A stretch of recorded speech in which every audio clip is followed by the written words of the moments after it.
तो दोस्तों, आपने उमर खालिद का नाम तो जरूर सुना होगा। टीवी पर तो नहीं, लेकिन हाँ सोशल मीडिया पर तो जरूर ही सुना होगा। ये जो तस्वीर आप देख रहे हैं, ये उमर खालिद की ही तस्वीर है। ये लड़का पिछले 5 साल से जेल में बंद है। आज खबर यह है कि इस उमर खालिद ने एक खत अपने घर वालों को लिखा है। आज मैं आपको उस खत के बारे में भी बताना चाहती हूँ, और इसलिए क्योंकि उमर खालिद के बारे में हमारे देश बहुत सारे मुसलमानों को लगता है कि उनके साथ ज्यादती हुई है, उनके साथ जुल्म हुआ है, और उसे सिर्फ इसलिए जेल में रखा गया है क्योंकि वो मुसलमान है। उमर खालिद के लिखे लेटर की आज मैं आपको 2 और बातें बताना चाहती हूँ। फिर आपको ये बताऊंगी कि उमर खालिद जेल में क्यों है। पहली बात जो ये है वो है कि उमर ने इस बार अपने लेटर में एक शेर लिखा, जिसकी लाइनें कुछ इस तरह से हैं। हम जिंदा नहीं हैं, हालांकि हम जी रहे हैं। हम जिंदा नहीं हैं, हालांकि हम जी रहे हैं। हम अपनी कब्रों में नहीं हैं, हालांकि हम मरे हुए हैं। हम अपनी कब्रों में नहीं हैं, हालांकि हम मरे हुए हैं। यानी उमर खालिद लोगों को ये बताना चाहते हैं कि दिल्ली पुलिस की जेल में वो जिंदा होते हुए भी मरे हुए हैं। दूसरी बात उमर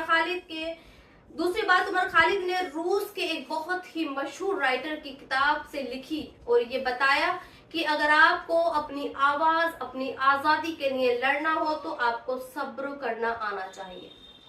बस उमर खालिद की इसी बात पर मुझे एतराज है। सोचिए, उमर खालिद मुसलमान हैं, पढ़े लिखे हैं, जामिया से उन्होंने ग्रेजुएशन किया है। जेल जाने से पहले उमर खालिद जेएनयू से पीएचडी भी कर रहे थे। उन्होंने पीएचडी के लिए अपनी थीसिस भी जमा कर दी थी, लेकिन जेल में बैठकर ये आदमी सब्र करना रूस के एक राइटर से सीख रहा है।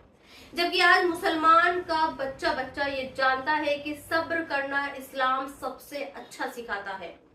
क्या उमर खालिद जेल में बैठकर खत में सब्र करने को लेकर किसी हदीस या फिर कुरान का हवाला नहीं दे सकते थे? लेकिन उन्होंने ऐसा नहीं किया। पता इससे ये चलता है कि उमर खालिद जेल में बैठकर दुनिया के बड़े बड़े राइटर्स की किताबें तो पढ़ रहे हैं। आज मैं आपको बताती हूँ कि सब्र को लेकर कुरान में कितनी बार जिक्र किया गया है और हदीस में सब्र को लेकर क्या कहा गया है। कुरान में सब्र नाम का लफ्ज 90 बार आया है। इसके अलावा 200 से ज्यादा हदीसें ऐसी हैं जिनमें अलग अलग मौकों पर सब्र करने की ताकीद की गई है। आप हुजूर सल्लल्लाहु अलैहि वसल्लम ने ये सब्र को एक नूर बताया है। लेकिन जेल में बैठे उमर खालिद साहब सब्र एक रूसी लेखक से सीख रहे हैं।